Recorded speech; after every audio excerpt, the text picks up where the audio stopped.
So staying with us, the Minister of International Relations and Cooperation, Dr. Naledi Pandor, hosted a breakfast meeting with members of the Diplomatic Corps in Cape Town this morning. This was the Minister's first formal meeting with members of the Diplomatic Corps since her appointment as Minister of International Relations and Cooperation. Among those invited were members of the diplomatic missions accredited in Pretoria, as well as members of Parliament belonging to the portfolio and select committees on international relations and cooperation. Our colleague Manelisi Dubase was there this morning, and he joins us now from our Parliament studios. A very good morning to you, Manelisi. A first meeting with her stakeholders. What did the minister have to say?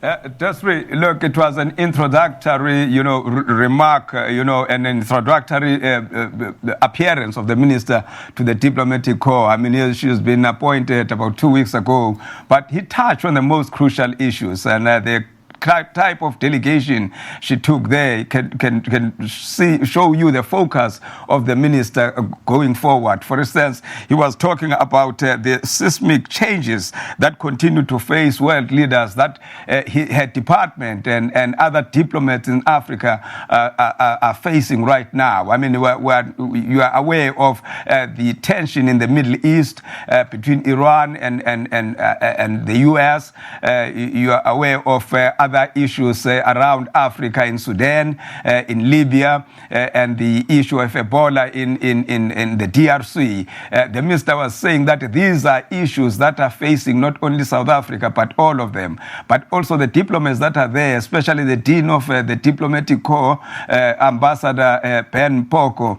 He was emphasizing the fact that South Africa has its stretched network within the diplomatic community as a member of the United Nations Security Council, as a member of BRICS, as a member of the G20, where the minister is heading to with the president next week, as a member of SADC and the African Union. So he said that it is well positioned, to lead the African contingent in trying to resolve these matters. But part of delegation was the President's Special Envoy on Trade and Development, former Minister Trevor Moanel, and he emphasized the issue of trade among African countries. He just took over from the address of Ibrahim Patel yesterday when he was with the Chinese, that Africa is becoming, or has become, the fastest growing market in the world, and it is time that other countries can take this opportunity, especially establishing themselves in South Africa, which is having a very good and world-class infrastructure, in order to take part and to take advantage of this market, which is basically widely untapped as far as I'm concerned, and with a market of about 1 billion citizens. So it was an issue of diplomatic engagement and trade and development. What were the conversations about? What contributions will be made to the G20 meeting in Japan?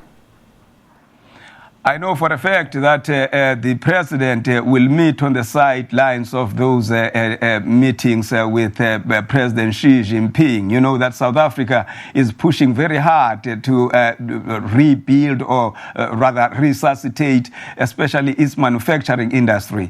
The Chinese are very keen to participate in this, and more so that these tariffs which the US has imposed on China are such that the Chinese companies are unable to trade effectively with America. But, if they place themselves or partner with other countries that have good bilaterals with America, they can still be able to go around those tariffs. So the Chinese, I think they have identified, especially South Africa, as one of those countries which has strong trade relations with America, and to an extent with Europe and other Asian countries. So I think that will be part of the discussion and focus. But widely, there will be also the world issues. I mean, I've just spoken about the tariff wars. They affect all of us. South Africa is affected. All other countries are affected. And obviously, there will be the representative from Britain. I think it will be the last meeting, if I'm correct, of Prime Minister May, that he will be attending of the G20 before the new leader will take over. And the issue of Brexit, I think it will still continue to be a point of discussion in those meetings. There has been sentiment and analysis saying that Africa should be taking advantage of the trade wars between America and China, because all of that trade can be redirected this way. Did you get that sense when you were in that room this morning? Well, I did, even yesterday when they met with the Chinese. I think the Chinese were saying that, lead, we will follow after you, because right now we don't have any chance or any hope that we can have these negotiations with the U.S. Coming to a close any sooner, or later. So you lead so that we can follow you. But Ambassador Mpoko was emphasizing on that thing, that South Africa is, represented in some of the most strategic forums around the world. And I mean, it is the only country, especially here in Africa, that is represented in those forums. I mean, it will be the only country that is represented at the G20 summit. So that South Africa can lead in taking advantage of all these crises. I mean, they always say that you never waste a crisis, and these trade tariffs are one of those crises which I felt that diplomats felt that South Africa should never waste this crisis for the benefit of all of them, not only of South Africa. Did the minister at all touch on the challenges of switching over from old to new minister? We know already that South Africa still does not have a U.S. representative in the country, and vice versa. We don't have an ambassador there. And did you go into these challenges of different countries where South Africa does not currently have representation?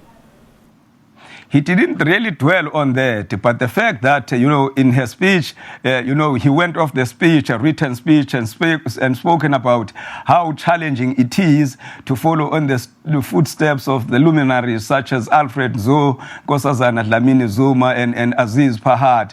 My reading of that diversion from that speech was that she actually want, to re-establish those links, because South Africa has always had those links. I mean, I remember that at some stage when I worked for the SABC in America, that the first meeting that Condoleezza Rice and later on Hillary Clinton would have with the foreign minister was with the South African Minister of Foreign Affairs every year on the 5th of January.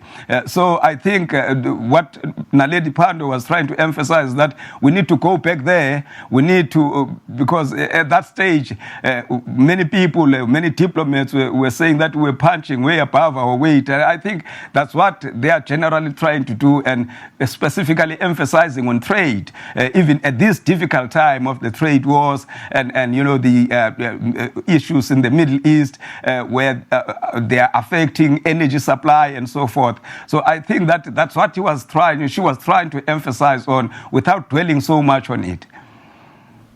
All right, you spoke during our conversation about FOCAC, the minister taking off tomorrow to go to Beijing for the Forum for China-Africa Cooperation, or FOCAC, coordinators meeting.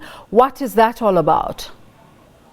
It's all about trade and development. But if you look at the president's delegation, the fact that the Minister of International Relations is also going to be there, you can see that they need to also include the issues of diplomacy, so that if you can see right now, Desiree, and this is my view, that, it does look like the United States in particular is representing diplomacy with tariffs, with tariffs. So, I mean, this is, or rather we can call it maybe tariff diplomacy. I think what the president is trying to do, and I think other heads of state that will be attending that G20 meeting, I even look at their delegation, that the fact that they will be bringing in the ministers of foreign affairs, because it would usually be Minister of Trade and Industry and Minister of Finances that would be attending those such forums. I think that they need that those two should interlink so that we go back to diplomacy and stop the issue of trade tariffs, because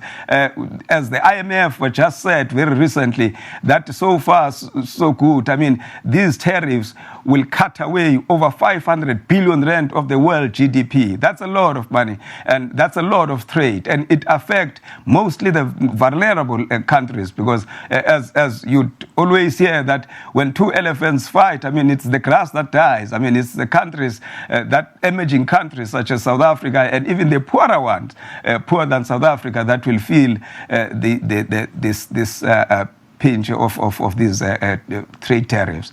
So, Manelisi, besides the minister, different missions and different country representatives have different interests in South Africa. As you were doing your way around the room, what kind of conversations were you having with the different representatives, and what sense do you get in terms of what their country interests are in South Africa?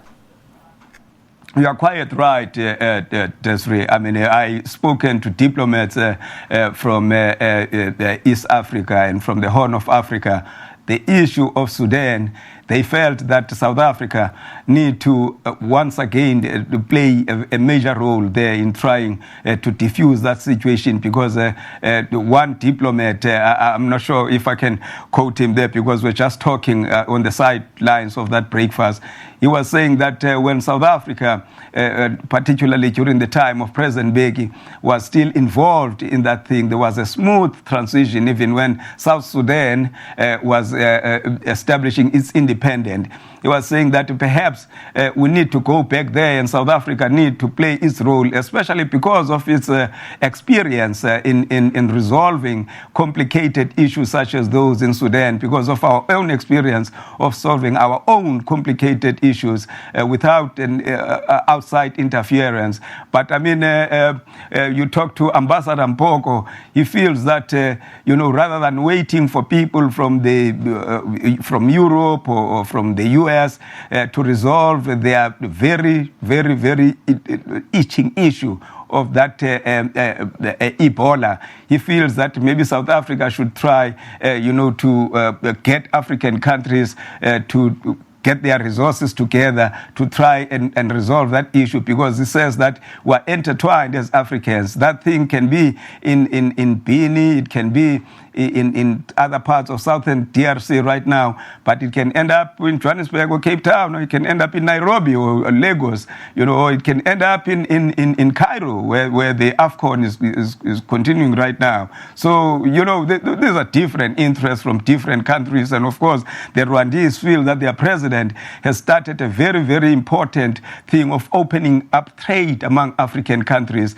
and that you see this, issue, President Ramaphosa will be taking over as the head of SADC, and he's involved in the African Union. That this is the issue that should not be allowed, to be left behind, actually. So you talk to different ambassadors, you get them that they have different issues that they think that South Africa needs to focus on. That's why at the end of the day, Ambassador Mpoko said that different ambassadors need to have one-on-ones with Minister Pandor, and the regions themselves, Africa, Asia, Europe, and so on, and the Arab region, they need to have,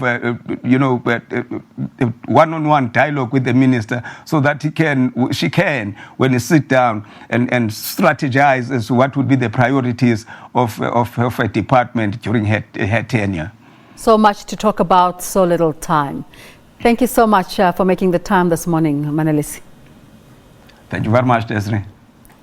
Manelisi Dubase is our colleague based in our parliamentary studio. Now, in a major development, the Commission